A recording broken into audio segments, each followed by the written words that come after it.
ነብያችን አለይሂ ሰላቱ ወሰላም አብዱላህ ኢብኑ አባስ ረዲየላሁ ዐንሁማ ባስተላለፈልን ሐዲስ ላይ ምንድነው ያሉት? ማ ሚን አያሚን አልዐመሉ ሷሊሁ ፊሃ አሐበ ኢለላህ። መልካም ስራ አላህ ዘንድ እጅግ በጣም ተወዳጅ የሆነበት ከቀናቶች ውስጥ አንድም የለም። ሚን ሃዚሂል አያም ከነዚህ ቀናት በበለጠ መልኩ አላህ በየትኛውም ሰዓት በየትኛውም ቦታ በየትኛውም አይነት ሁኔታ ላይ ሆነን የምንሰራውን መልካም ስራ የሚቀበል አምላክ ነው። እጥፍ ድርብ አድርጎ አጅርንም የሚከፍል ጌታ ነው። ነገር ግን እንደ ዙልሂጃ የመጀመሪያዎቹ 10 ቀናቶች አላህ ዘንድ መልካም ስራ ተወዳጅ የሆነ ነገር አንድም ቀን የለም። ይሄም ያሳየን ሁለት ነገር ነው። አንደኛ የዙልሂጃ የ12ኛ ወር የመጀመሪያዎቹ 10 ቀናቶች ኸይሩ አያም ዱንያ ከዱንያ ቀናቶች ሁሉ በላጭ መሆናቸውን ያሳየናል። ሁለተኛ ደግሞ በውስጡ የሚሰራ መልካም ስራ ሚለው ላይ እንድታተኩሩ ፈልጋለሁ። ሐዲሱ የሚለው አልዓመሉ ሷሊህ መልካም ስራ ነው የሚለው። መልካም ስራ ከተባለ በጥቅሉ ዋጅባት የሆኑ ተግባራቶች፣ ሙስተሐብ የሆኑ ተወዳጅ የሆኑ ተግባራቶች ይካተታሉ ማለት ነው። ዒድ የመጣባቸው እህቶች ወይም የወለዱ በበሽታና በሌላ ዑዝር ደግሞ መጾም የማይችሉ የአላህ ባሪያዎች በዒባዳ ቀኑን ማሳለፍ እንደማይችሉ ሊሰማቸው ይችላል። በሩ ክፍት የተደረገው ለማንኛውም ሙስሊም ነኝ ለሚል ሰው ነው። መልካም ስራ ነው ያለው፣ ጾም አይደለም ያለው። ጾም ከመልካም ስራዎች አንዱ ነው። ጾም ብቻ ቢሆን ኖሮ መጾም የሚችሉት ብቻ ነበረ ተሳታፊ የሚሆኑት ማለት ነው።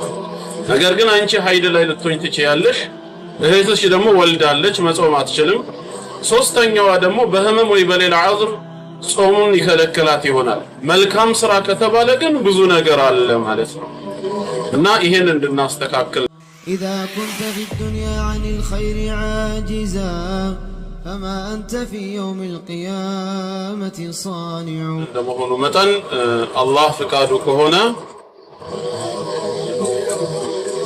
አጠር ያለ መልእክት አስተላልፍላችኋለሁ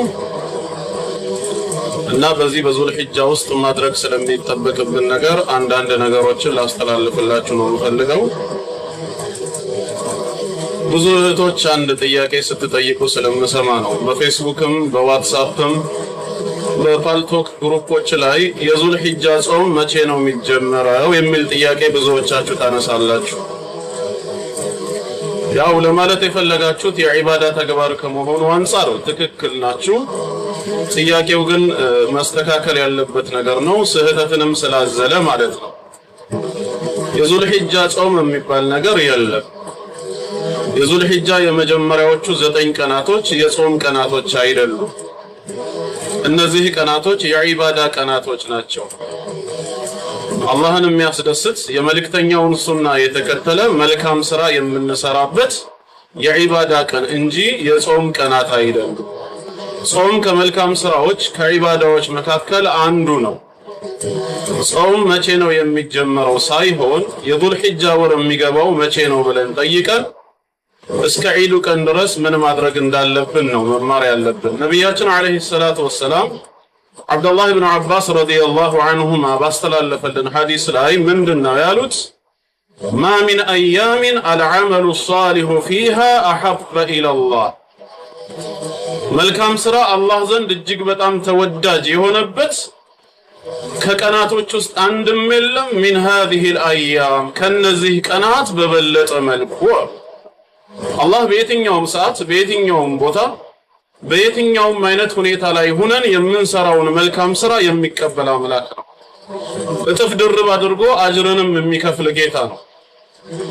ነገር ግን እንደ ዙልሂጃ የመጀመሪያዎቹ 10 ቀናቶች አላህ ዘንድ መልካም ስራ ተወዳጅ የሆነ ነገር አንድም ቀን የለም።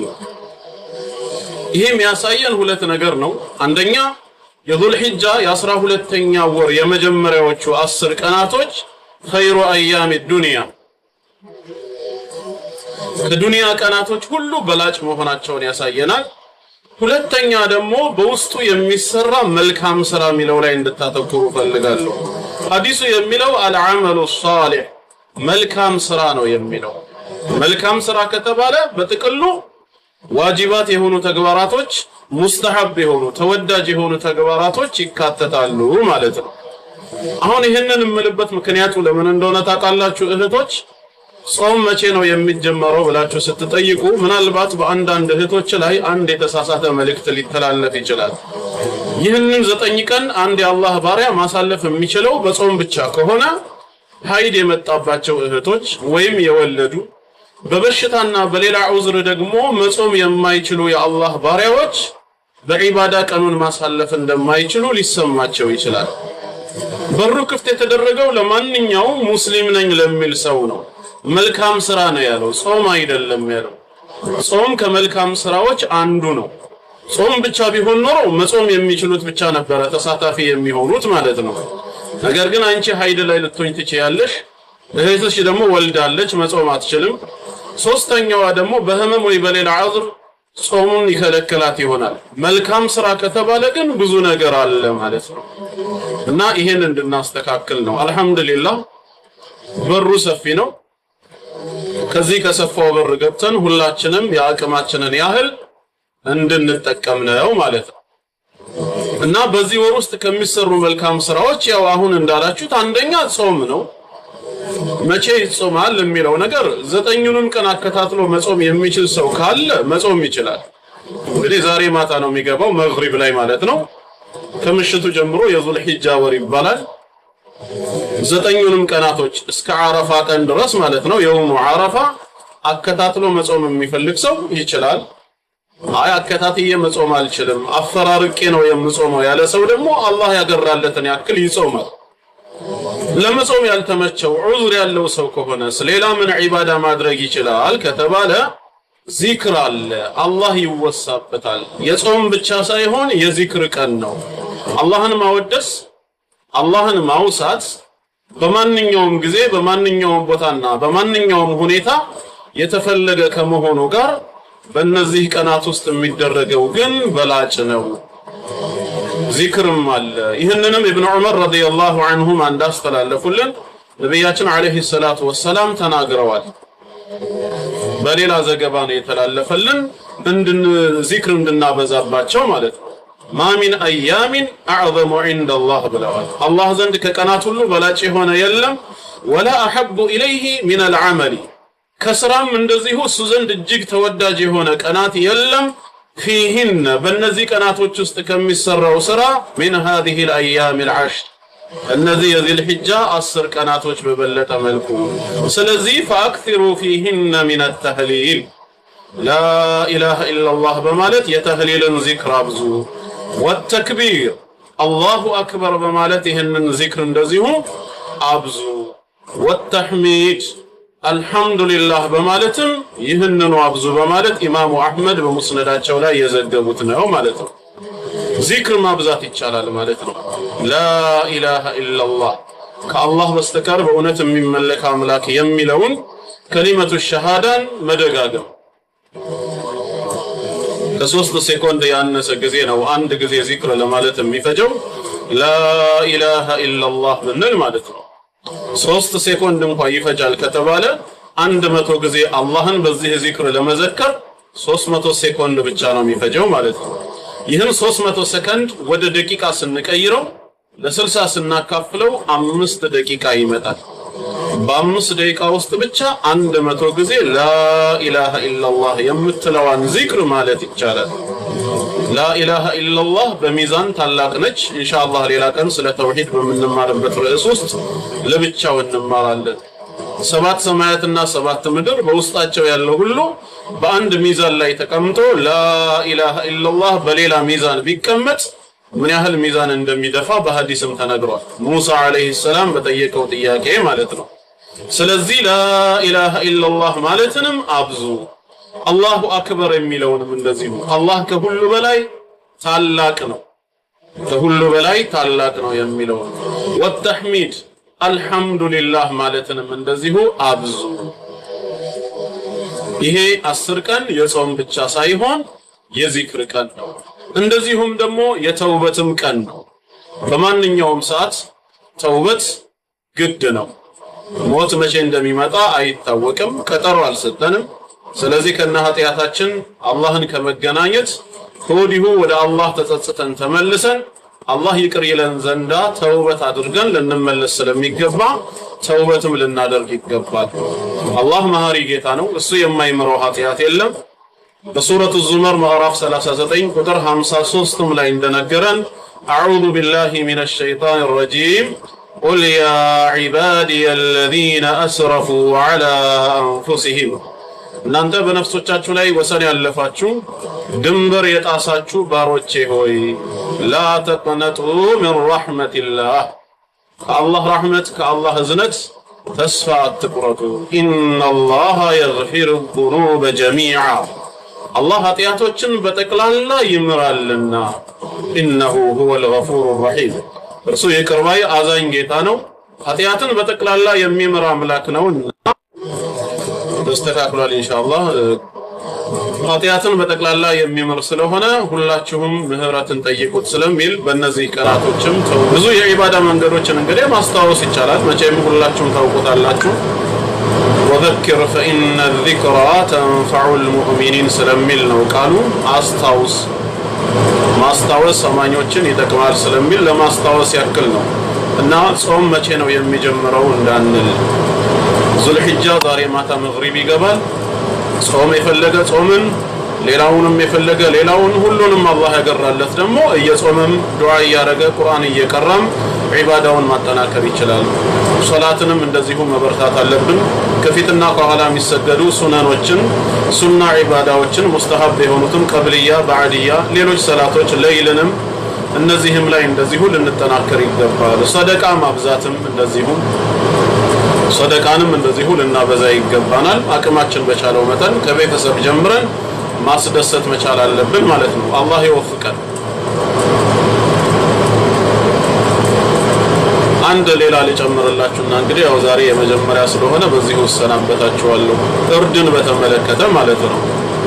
እርድን የነየታችሁ ወንድምና እህቶች ካላችሁ ለማረድ ማለት ነው። እዚህ ጋር ምናልባት ኡስታዞቻችን በደንብ አብራርተው ነገረውናል። ግራ የሚገባችሁ ትኖራላችሁ ብዬ አላስብም። ምናልባት ካለንም እግረ መንገድ ይብራራልናል። እርድ የምታርዱ ማለት በቀጥታ በእጃችሁ ቢላ ስላችሁ እርዱን የምታከናውኑ ማለት አይደለም።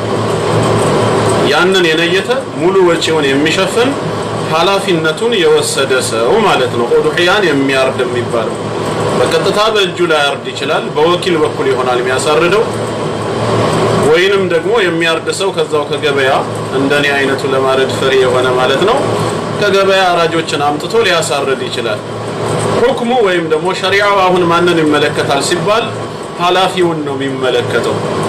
ቀጥታ ወጪውን የሸፈነውን አካል ነው። እዚህ ላይ የተወሰነ ላስታውሳችሁ የምፈልገው ይሄን የነየታችሁ ወንድም ወይም እህቶች ካላችሁ አገር ቤት ገንዘብ በመላክ ኡድሂያን የነየታችሁ ወይም ራሳችሁ ቀጥታ ገዝታችሁ የምታርዱ ወይም የምታሳርዱ ካላችሁ ከዛሬ መግሪብ በፊት ጸጉራችሁን መቆረጥ የምትፈልጉ ጣጣችሁን ጨርሱ።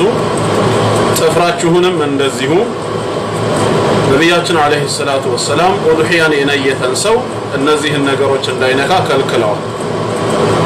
አንደኛ ጸጉርን መንካት መቁረጥ አይቻልም። አጠቃላይ የራስ ጸጉር ሳይሆን ያው ሙሉ የሰውነት ጸጉር ነው። ሁለተኛ ደግሞ ጥፍርን የእጅም ሆነ የእግር። ሶስተኛ ከሰውነቱ ላይ ቆዳውንም እንደዚሁ ማንሳት አይችልም። በላኝ አከከኝ ብሎ ቆዳውንም ሊቆርጥ አይችልም። ይሄን የነየተ ሰው ነው የሚያደርገው ማለት ነው። ኢንሻአላህ ወንድሞች እስቲ በዚህ መሃል ሲማችሁ ይደግና በየ3 ቀኑ በላኝ እያላችሁ የምትላጩት እስቲ በ10 ቀን ውስጥ ለውጡን ታዩታላችሁ። ውበቱም እናንተ ላይ ምን ያህል እንደሚያምር የነብያችን አለይሂ ሰላቱ ወሰላም ሱናም ምን ያህል ጠቃሚ እንደሆነ ታውቁታላችሁ በዚሁ ማለት ነው። ስለዚህም ይህንን የነየታችሁ ሰዎች ከጸጉራችሁም ሆነ ከጥፍራችሁ ወይም ከሰውነት ቆዳችሁ ምንም ነገር እንዳትነኩ።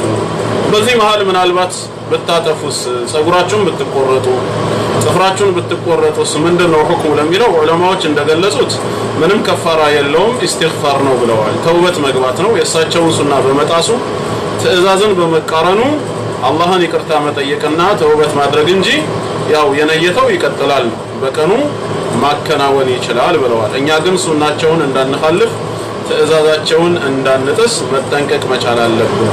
እነዚህን ነገራቶች አንፈጽምም ማለት ነው።